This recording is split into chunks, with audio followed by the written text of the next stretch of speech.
this course is in Blackboard. It's the Encouraging Student Reflection Using Blogs and Journals Resources course. So it should be in your course list, and it should say something like courses where you are a student. So feel free to go ahead and click into that and follow along. There will be a couple of activities that if you're not Linda Aiken and have already jumped into, you can go ahead and do some of those today, but we will not do every activity because we're going to be talking through things, and I hope you'll be sharing ideas. But in the course, those activities are examples of different types of blogs you can use in Blackboard and different types of journals you can use. So we will do one or two just so you can see what it looks like from the student perspective to use one of those tools. And then you can also see from my perspective as the teacher, I'll show you what it looks like for me. So you'll see that too.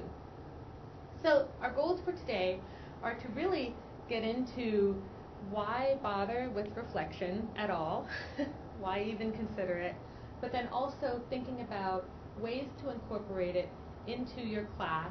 Could be one course, could be one class period, could be face-to-face, could be online, could be somewhere in between. But my hope is that you'll leave with at least one idea of an activity that you think would benefit your students. And if you end up reflecting on your teaching along the way, that's not a bad thing either. So you may find yourself doing some reflection of your own. So we are in the announcements area, and I'm going to hop right over into course content. I know that some folks may have had time to skim the article that I sent in the email about reflection, and I got razzed yesterday because some of the data was a little old.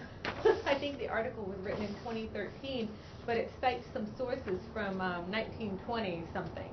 And so I said, well, I've got quotes from Plato in here, so I think what you should remember is that reflection as a teaching tool, it's a pretty old idea. It's certainly not new, but yet we do professional development on it year after year because it's not something that's necessarily built into your content area textbook. It's not necessarily something that folks who are trying to get students ready for a certification exam, not really at the forefront of their minds for most of those folks. So I'm hoping that you won't be upset about my using Confucius as someone to listen to and take note of. So one of my favorite lines in that article that I sent talked about reflective practice being the key to cementing learning. And I think that for me is a real key concept. We can spend our time shoving content down people's throats, or we can spend time allowing them to absorb our great ideas or the ideas in the textbook. But until they do a couple things, one being apply that knowledge, and the other being to reflect on the application and the knowledge, it's really kind of a trifecta, really, then the learning is not necessarily a part of who they are and something they retain as they move on to other experiences, especially in their careers. We want to make sure that they retain that information. So giving students the opportunity to reflect gives them an opportunity to really cement that information in their heads somewhere. So that's part of my passion for reflection. Was there anything else in the article that maybe jumped out at you at all, if you had a chance to read it, which I understand you may perfectly well not have? You don't have to say no, I actually did read it. I mean, accidentally, I read it. Good. Yeah, just, I always love to hear that kind of stuff. It didn't spark anything. Mainly here, because how do you do this electronically? Yes. Yes. Yes. Because I'm assuming that this involves hooking the electrodes up to individual students. Oh, of course, yes. We do totally ascribe to the idea that they should be hooked up to some kind of machinery. Not exactly, Oh. but we will talk about the ways to use blogs and journals, and I won't take you through all the pointing and clicking, but I'll show you some. Sure. And then if you want to use them in your classes, then it's a real easy thing. We can sit down for 10 minutes. We can even meet for a couple minutes after this session if that works. Or if we get done early, I can show everybody, so that works too. One of the other thing that I really liked about the article, it talked about how students who get better and better at reflection also, quote, learn to apply skills and insights learned in one situation to the next one. And I think that's something that we strive for as teachers, that our students not only learn from this one thing, but then they can, of course, apply that, whatever they've learned, in a new situation, whether it's something specific to your content area, or if it's something even like, you know, hey, I really bombed that part of my test. It was all on, I'm going to use a phrase, word problems, something. So maybe that's a place where I should, think about it and figure out a different strategy. Even if it's just that kind of reflection that allows them to say, okay, I did that, I'm going to do something new this time. I'm going to take what I learned from this and apply it to the next time a situation that's similar comes up in my life. So I think that reflection is a key part of that as well. We're in Module 1. Yes? Okay. And I put some pictures in just to kind of break up all the text. That is a picture of Confucius, isn't it? No. Sorry about that. I added the Confucius quote later. So we're not going to read all of this stuff because you can go back in and read it if you want to.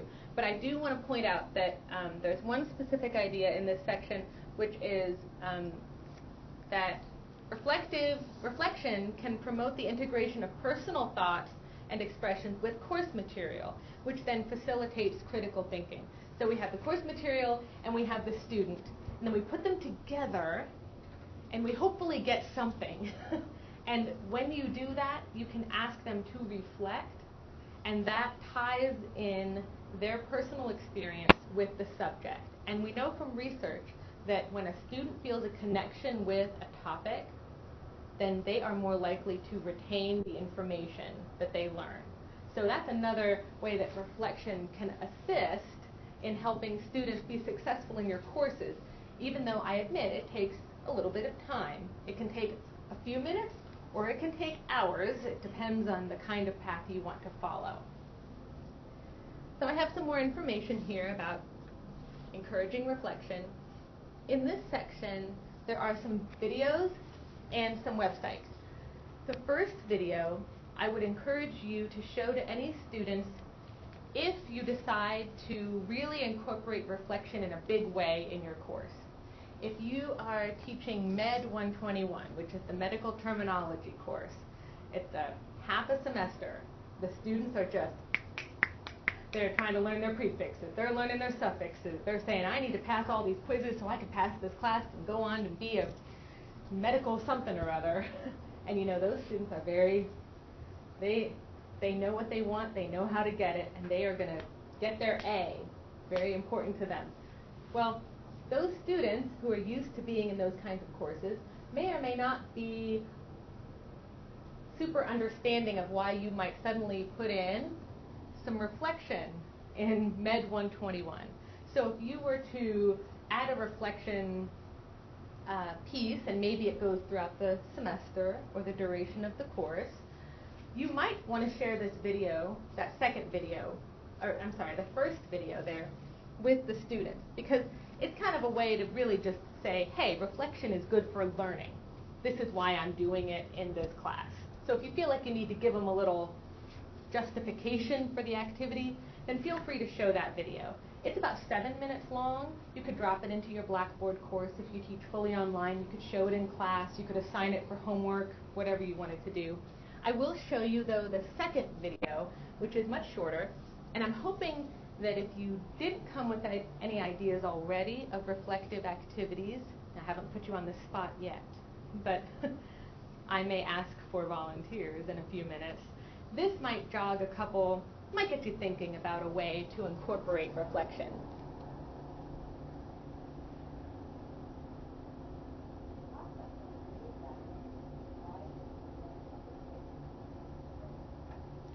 I'm going to restart it because I can't get the volume up yet. Hold on just a minute. And lead to change. Okay. The process of re-examining and revising one's understanding and experiences can lead to change in one's assumptions, strategies, and values. Through reflection, individuals can correct their misconceptions by revising their beliefs and challenging the nature of their knowledge. In addition to summative assessments, such as midterm and final exams, provide students with ongoing feedback that addresses areas for improvement and praise for areas well done. At the end of each class, have the students complete a short board that asks them the 2 things they didn't understand that well. Incorporate the student questions into the following classes. Having your students journal on their progress promotes continuous reflection throughout the course, allowing growth beyond the regular instructor-to-student interaction. And quickly stop. Okay. So there were a couple ideas in there, and there's one that's particularly short, which is the 2-question response concept that gets students thinking. So now, if you're willing to share, are there any ideas you have for ways to incorporate reflection? It doesn't have to be, I'm going to use a blog, or I'm going to use a journal, but it could be, I think that my students could really have a great time if they reflected on such and such part of my class, or there's this spot that students struggle with, or I think students could benefit from reflecting on this. Is there anything like that for any of you yet? In that practicum class, they're actually out working in the field.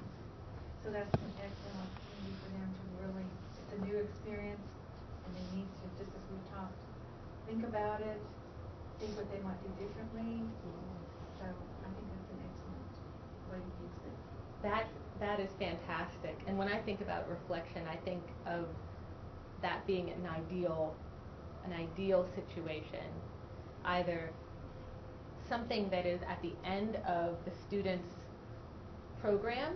You know, they're coming toward the end, they're getting ready to graduate, they can look back, maybe there's a capstone project that students do, and having a reflection piece in there. What have I really learned at SCC? What have I really gained from getting this degree or certificate? And then the other one is exactly as you said, Linda. When I did my student teaching, I had to have a teaching journal, and then I kept a teaching journal for 2 years because I found if I didn't write something down and think, okay, what could I have done better today? Okay, I'm going to do that tomorrow. And that was a really key reflective activity for me as a teacher. So I think it's a lovely idea to have students being kind of reflective as an ongoing experience during that semester. That's great. And it's good to have students that find it helpful as you continue to do it. Yeah, and I may not be Really typical, impressive. but because I don't know that I would have had an instructor not required me to do it in class the first time. I might not have ever considered doing that because you're busy, right? You're busy as a teacher. You don't have time to be sitting down and writing whole journal entries. But when you see the benefit, how much easier it makes your life the next day when you're going, yeah, I need to remember to do that. I'm going to do that. You don't make the same mistakes over and over again. You make new ones, probably, but at least it's not the same old thing. Peter, you and I talked about this course that might be for students in the future. Yes. What kinds of things might you have them, if you feel comfortable talking about that? Oh, sure. Thank you for prompting me. You're welcome. Getting to reflect on a bunch of other things.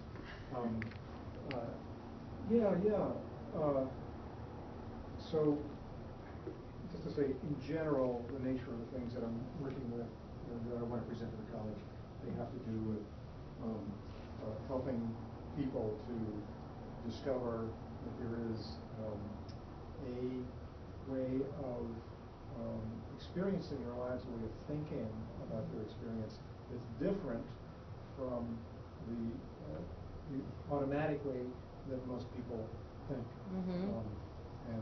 Just to say, the automatic way has a lot to do with anxiety, it has a lot to do with getting overwhelmed with things, and thinking that if I worry about something, it means I'm going to pay attention to it, I'm going to take it seriously.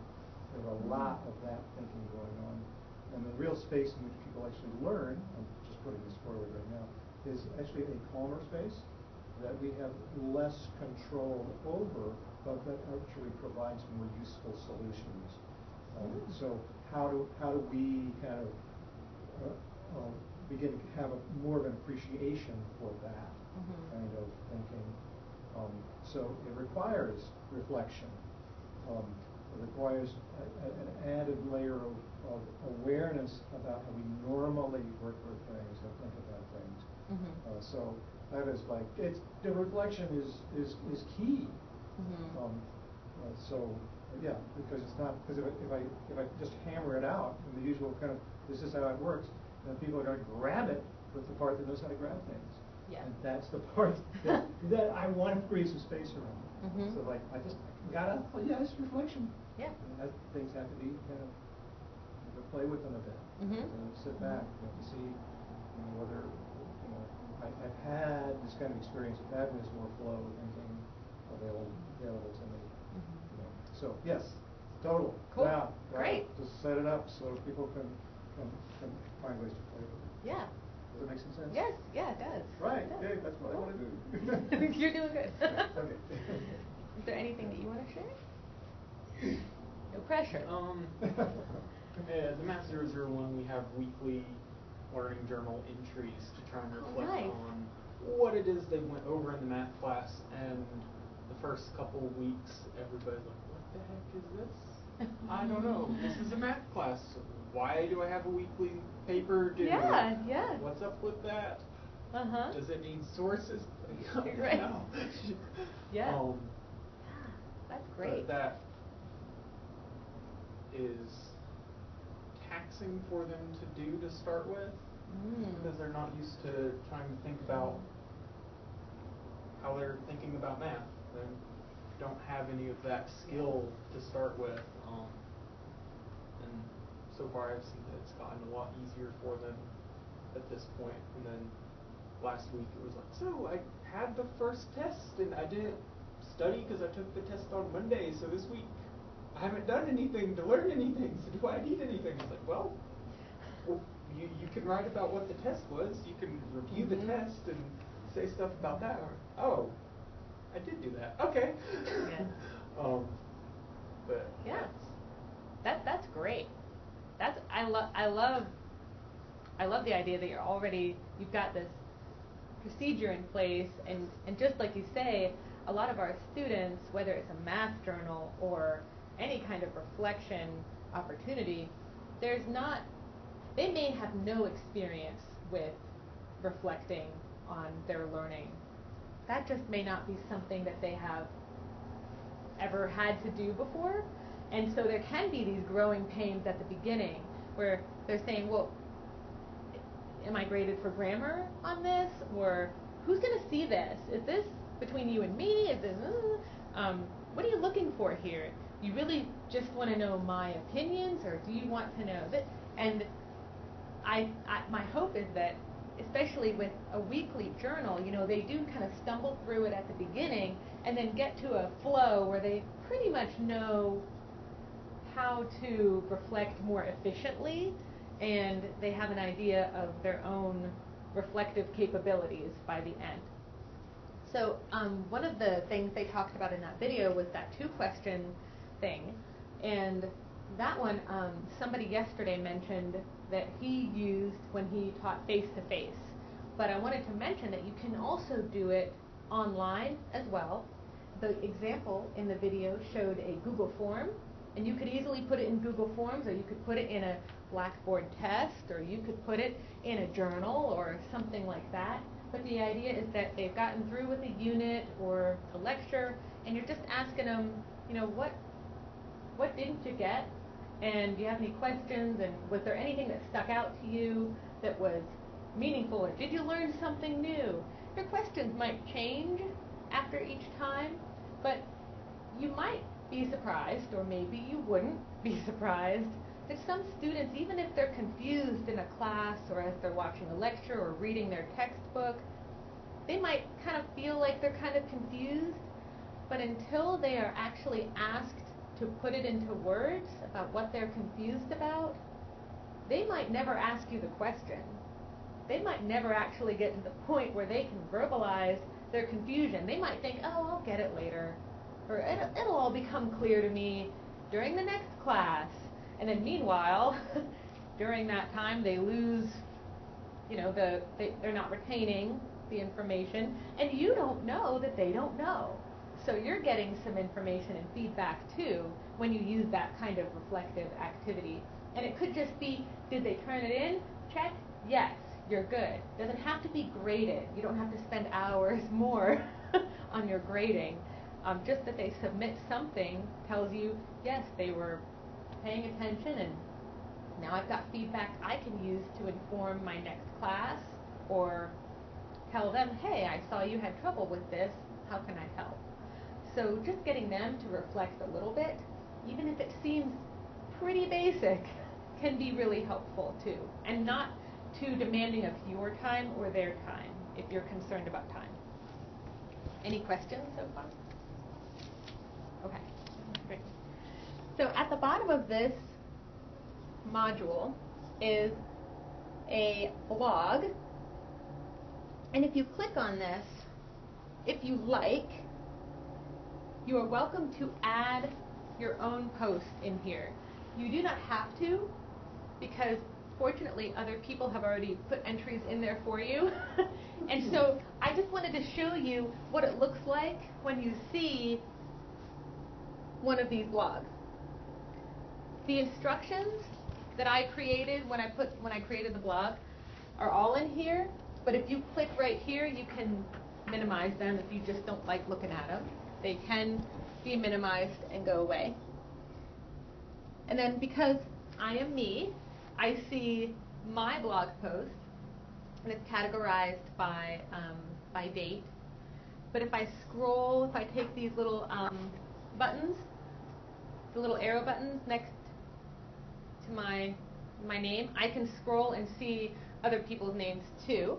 I can also click here, and I can see that Linda posted something that I haven't viewed yet. So as the instructor, if I haven't viewed it, I can see whose I viewed and whose I haven't. But we can't see these in our... You should be able to. Let me I see. can see my own.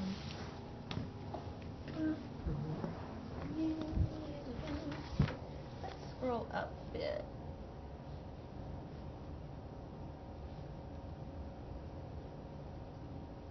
So if you scroll, if you use the little arrow button to the left or right of your name at the top, you'll see the other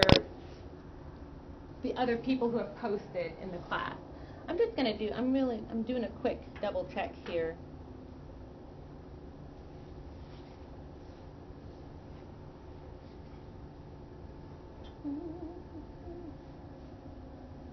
So I set this blog to index the entries by month.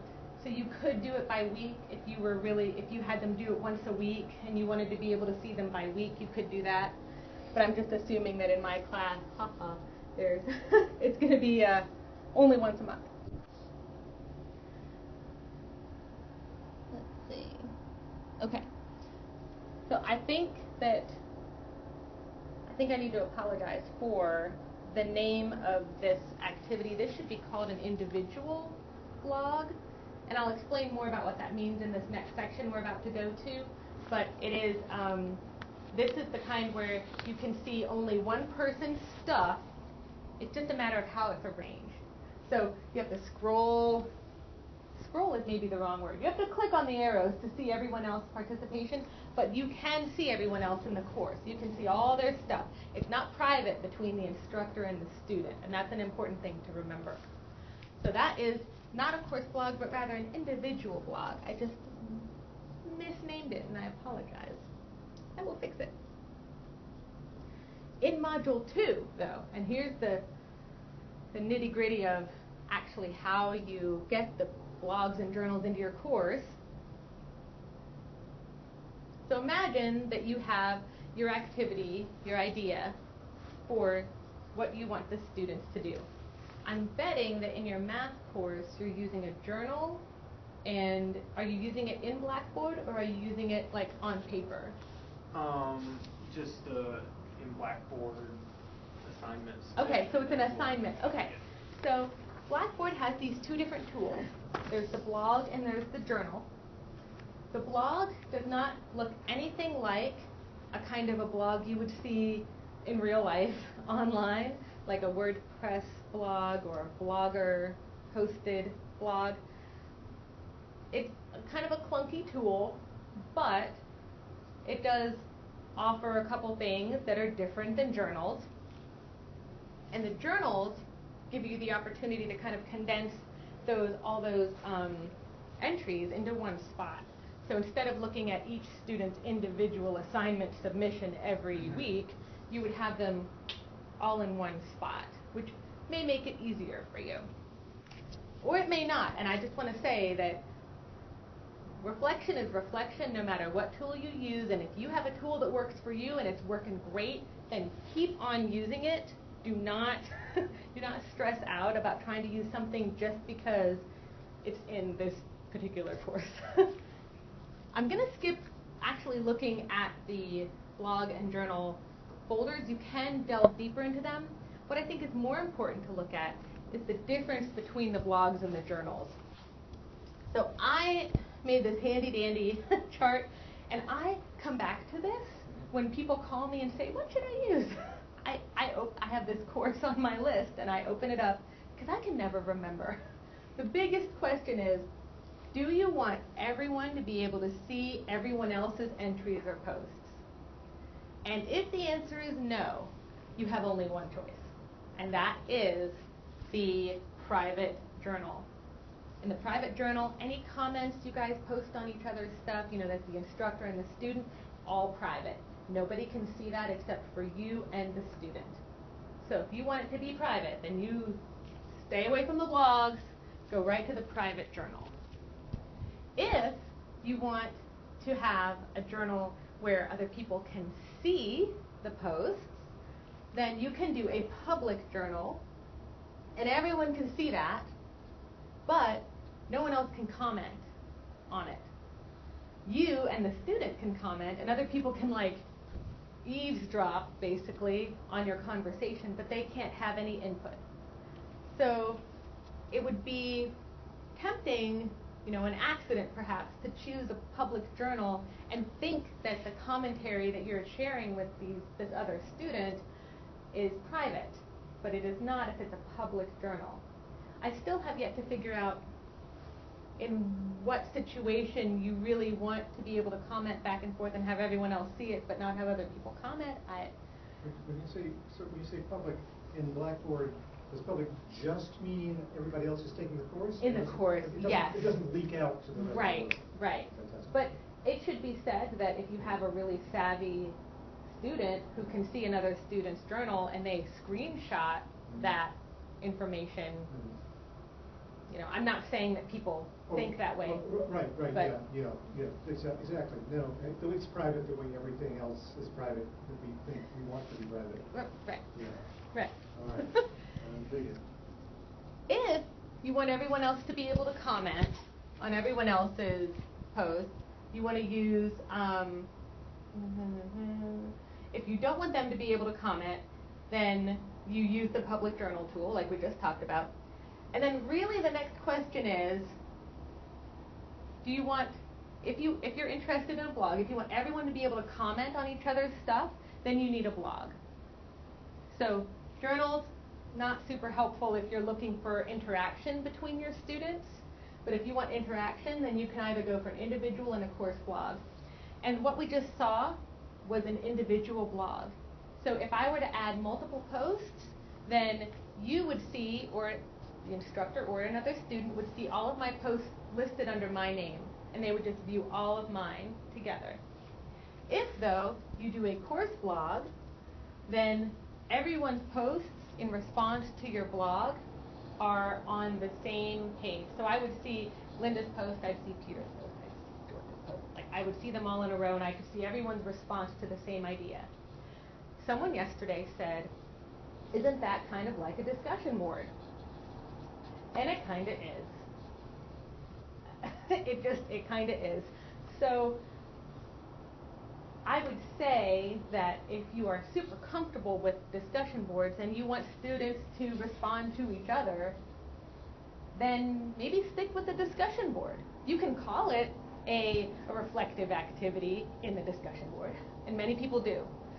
If you think that you want students to start to think about this activity as a reflective activity, and you think using a different tool, like a blog, that kind of term in that tool, if you think that'll kind of get them in a different headspace, oh, I know what a blog is. I know that that's where you talk about your, personal stuff that's going on, or, your opinions on current events or something. If you think that that name and that term will get them inspired to be more reflective, then sure. But when it comes down to it, it's more about the reflective prompt and your responses to them than it is about the tool that you're using. So the big thing is really, if you want it to be private, use a private journal. If you want it to be anything else, then you have those other options. And the commentary is where the blogs come in. So if you want them to be able to communicate with each other. And so I'm just curious,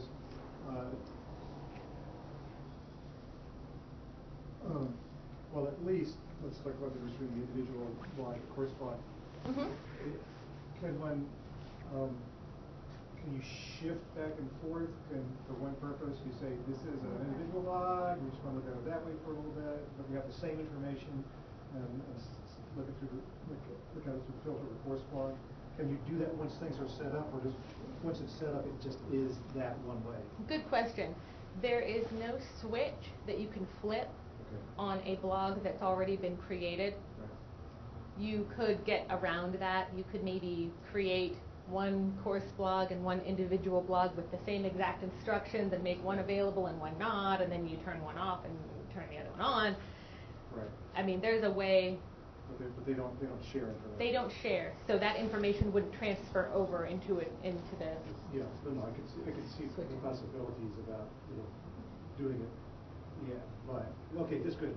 Yeah. Okay. Yeah. There was a switch. All the technical stuff about actually putting a blog or a journal into your course is in here.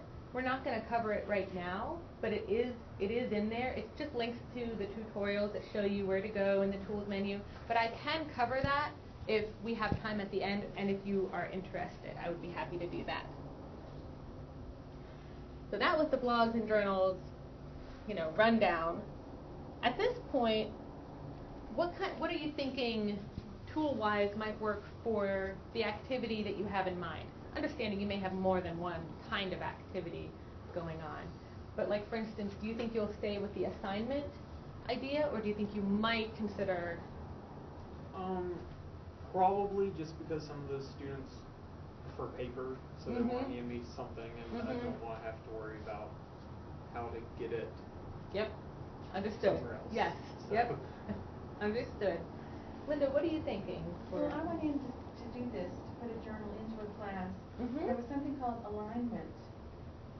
What is that? You can ignore that. Oh, okay. I will tell you what it is, but it's not a requirement. Okay. Alignment in Blackboard means that if you have established goals and you've created and typed in goals for your program area or your class, then you can tell Blackboard this assignment aligns with that course goal. It's kind of like the distinguished course process that I know you went through. It's not related to Quality Matters at all, but it kind of is that same idea of kind of reminding you as the instructor, okay, well, where are we going to tell the students that this aligns in the course goals? Why would I do this? Oh, it's important. But you don't have to select anything for that area. It's a good question. All right, so in Module 3,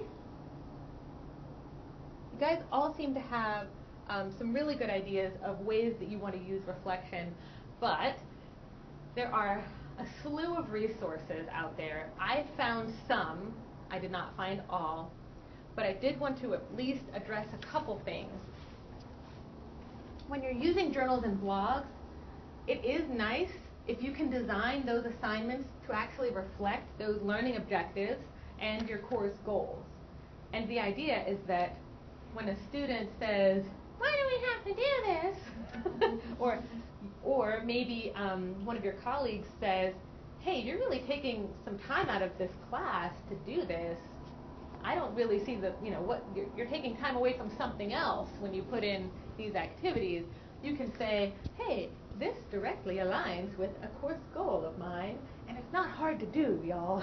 You can just kind of say, reflecting on this course goal something is an important piece of learning and retaining the information. But it helps to tell the students too, so they're not just thinking, why are you having us do this? We're in a math class. Why do I have to write? And then provide adequate instructions to make sure that the students actually know what the expectations and requirements are. Again, they may never have been asked to reflect on their learning ever, so at least at the beginning, they're going to need probably some tight guidelines. So letting them know ahead of time what your expectations are is super important. Giving the students specific exercises or a set of guiding questions. If you say, reflect on your time at SCC, you're likely to get back any number of things that may or may not be what you were actually aiming for. So being specific with your questions. It's okay to guide the students in their reflection. It's okay to do that. They're going to need that. And then I would say, and I'm glad I have Peter in the room, it's a good idea to let students know ahead of time, before they turn something in, about privacy and confidentiality of information. If you're using a private journal tool, you can say, the information you share in here is confidential. I will not share it with other students. I will not share it with other faculty. But I am required to disclose any information that indicates possible harm and those kinds of things. You may never, I'm not sure that in math, that they're going to be getting into, real personal, deep things, but you never know. You never know. You never know about that. George, you've met up with an occasional really stressed math student, right? Yes. Right. So, yes, very good. And the idea is that you just want the student to be prepared. You certainly don't want to put a student in a position where they've said something and then you just see why behind, I'll say. Because I'm being recorded. So, if we continue down, and the fifth one is actually to review that whatever they've turned in as reflection and give them feedback. Again, you're giving them guidance. Maybe they don't quite get there the first time. Maybe they said, I don't like math. Well, that's not really much of a reflection. What are we going to do with that information? And, why do you think it is that you feel this way? How do you think this may affect blah, blah, blah, blah, blah. So you may need to give them some feedback, especially, again, at the beginning when they're getting used to the idea that they're sharing their thoughts and feelings with you. So there's some examples here of different types of journals and blogs. And I won't go over all of them, but there are variations of the amount of time the students spend on the content and the amount of time they're spending on their own personal connection to the content. So something like this reading or listening blog or journal, they have a reading assignment, or maybe they had to watch a film, or they've listened to you lecture in class. It could be tied in with that 2-question reflection activity where the students are actually making probably, connections, hopefully, between other reading they have done. Maybe they had to do philosophy of educational kinds of readings over here, and then maybe you're actually applying it over here. Well, let's connect the two. What are the connections between these two different areas? Insightful thoughts, maybe, that they had that they can share with you. And usually, you really should be asking them a question, some kind of specific question, so that they can focus in on some kind of key information that they got out of it.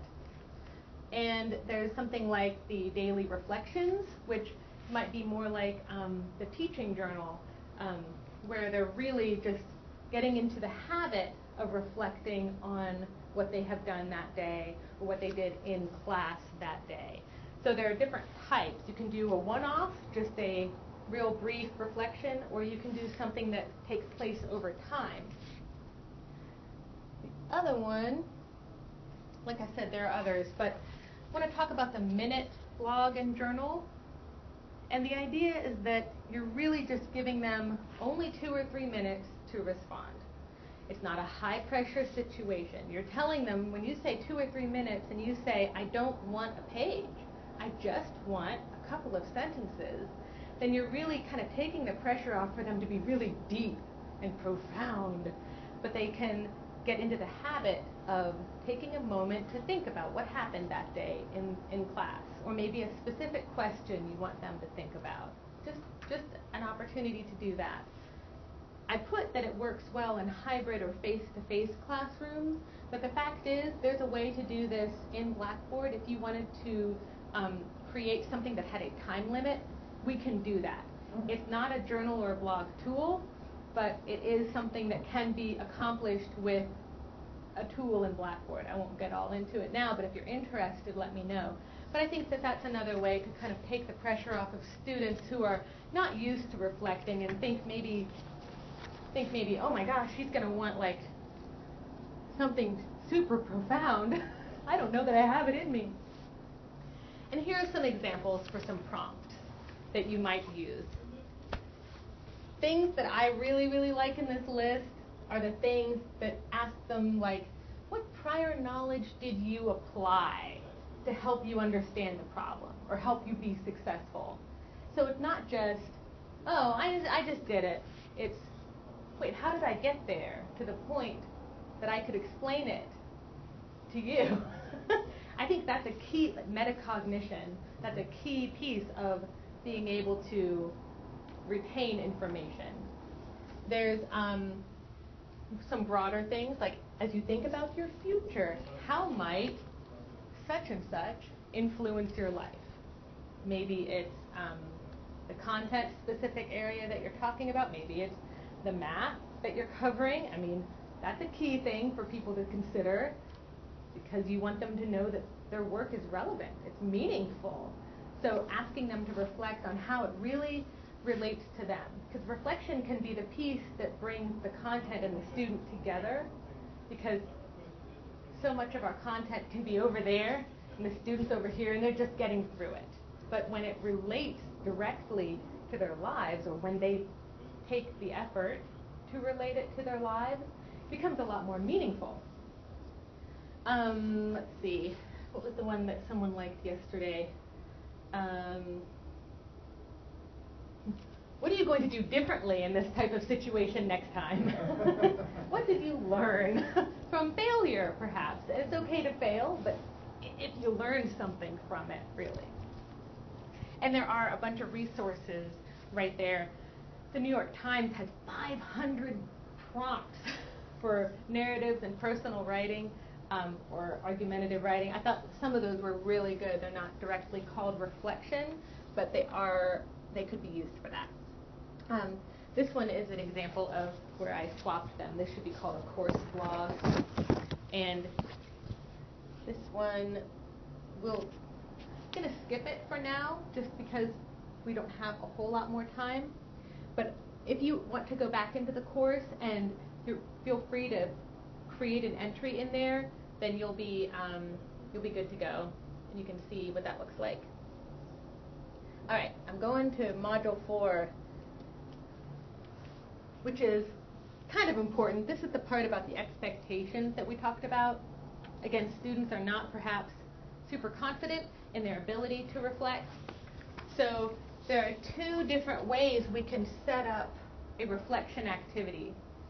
We can either focus on just the reflection, or we can focus on what I call professional reflection. For a teaching journal, we would probably prefer professional reflection, but for perhaps a 2-minute reflection, we might say, you know what, don't worry about spelling. Don't worry about grammar. I don't want you to be focused on that. I want you to focus on helping to express yourself. So if you're concerned about, you don't want, bad words, of course, that should be a given, but the idea here is that you're taking the pressure off of them so they can be more free to express how they feel. There are a couple courses at SDC that I have kind of dropped into that are online courses, and I will look at their blogs and journals and things when I'm doing reviews for other stuff. And I see a fair amount is going to be professional reflection. But sometimes in the English classes, which might surprise you, in the English classes, they'll say, hey, here's an opportunity for you to express yourself. Don't worry about the grammar this time. Don't worry about the spelling. Just let me know how you feel about something. I'm just grading you on whether you did it. That's all. So be super clear about what you want from the students, first of all. And of course, be sure that you know what you want.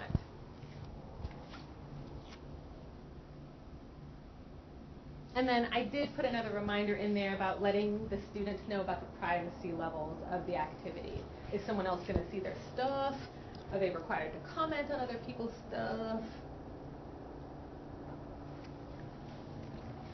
And then I have a list of some possible expectations to consider. These may seem really basic to you, but I needed to put them down to make sure I had them. One is the length of the entry.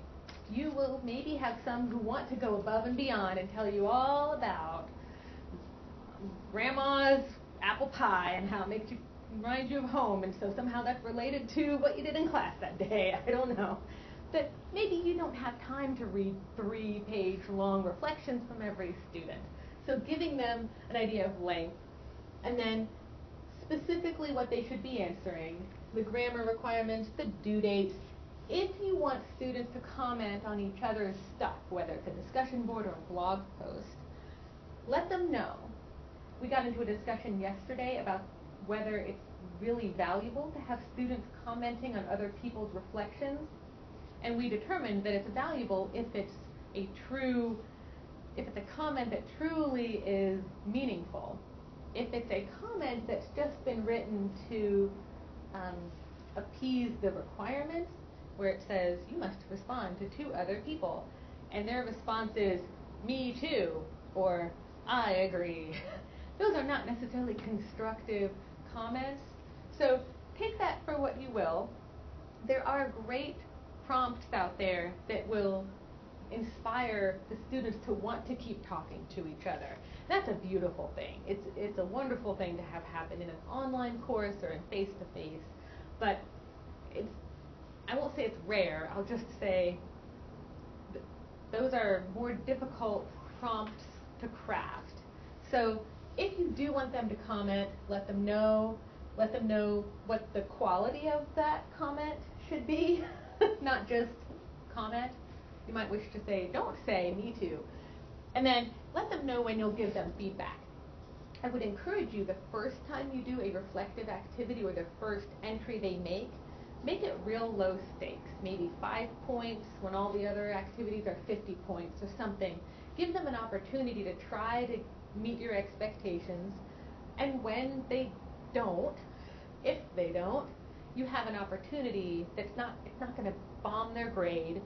You're giving them feedback. You're saying, I like the way you did this, but next time I'll expect at least 7 sentences, and you should know that it'll be this many points off if you cannot accomplish that. So doing that first activity as a low stakes assignment will help some students feel more comfortable with the whole activity.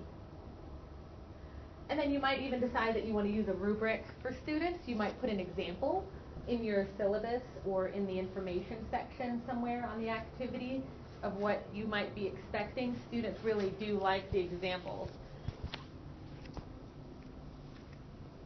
And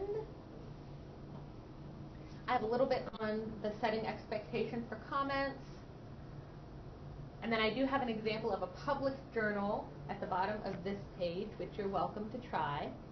I have information about rubrics. So if you really love the idea of using a rubric for a reflective activity, do not reinvent the wheel, y'all. They are out there. You might tweak them a little bit, but do not, you don't have time for that. So there's some stuff to get you started if that's the way you want to go.